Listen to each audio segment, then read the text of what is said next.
so lonely, broken angel. I'm so lonely.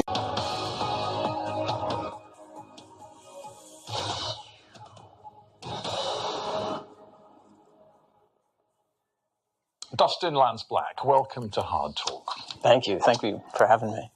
To what extent, do you think that your experiences from childhood to now as a gay person have come to define your creative output? Oh boy, it's one of the many things about me that does define me creatively. Certainly when I'm teaching my students, because I teach some classes in screenwriting sometimes, and I say to them, "Tell me about you. What is it about you that's unique? Where do you come from? What are you interested in? Tell me about your parents, your background." These are the things that make you incredibly unique.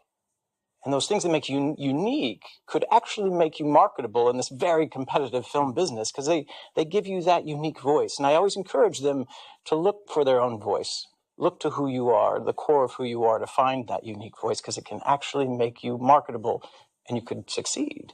I think far too often, writers and filmmakers try to go for what's profitable, what's hot at the moment. And the truth of that is you're going to get your butt kicked in the end, because someone else is going to be very passionate about that subject. So at the core of you and your sort of self-identity, being gay is a really important part of that. Sure, being gay is a big part of that, because that has a connection to love, and who I love, and who I spend my life with, and the family that I'm going to build. But also where I grew up in the United States probably formed who I am. So growing up in the South, in a very conservative atmosphere, growing up in the military, and understanding what that meant. But the two are woven together in a sense, because I think it's right to say that you had an awareness of being different and of being gay, whether you put it that way to yourself or not. You had an awareness that you were different very early in your childhood. Oh, sure. And that was something that in the community you came from, the religion that you were born into, that was tough. You mean with the Mormons?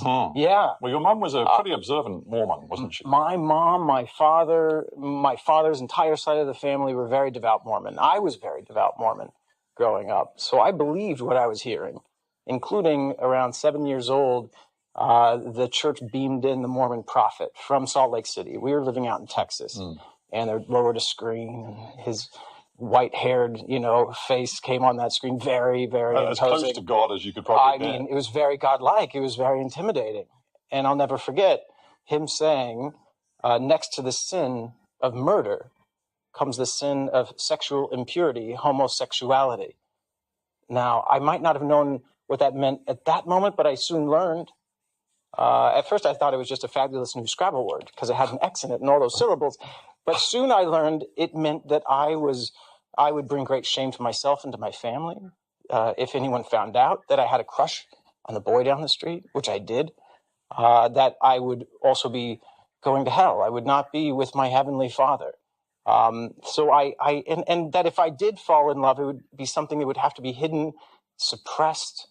Imagine. That's an enormous darkness to take right through childhood, through adolescence, and into early adulthood, without being able to discuss it, really, with anybody. Yeah, there's no one to discuss it with, because you'd be in trouble with anyone you discussed it with. If I discussed it in the military, you couldn't even be openly gay in the military at the time. You'd be kicked out. If I discussed it with anyone in our society, which was very conservative of it at the time, I would be in great trouble. In some places, it was still a crime. You'd sort of be expelled. I would certainly be expelled from the things that create community where I'm from. So from my church and from my neighborhood and from my school, I would be a pariah. And, that creates isolation. And that isolation makes young, talented LGBTQ people fade and stop trying to excel, stop trying to stick out in positive ways. And for me, that isolation ultimately lent to thoughts of taking my own life. Because you tell a young person that when they first feel love, that's not going to lead to things like dates and the prom or marriage, but that it could lead to prison or electroshock therapy and certainly disownment from your church and your home. You start to wonder, what is the purpose of living? I'm so lonely, broken.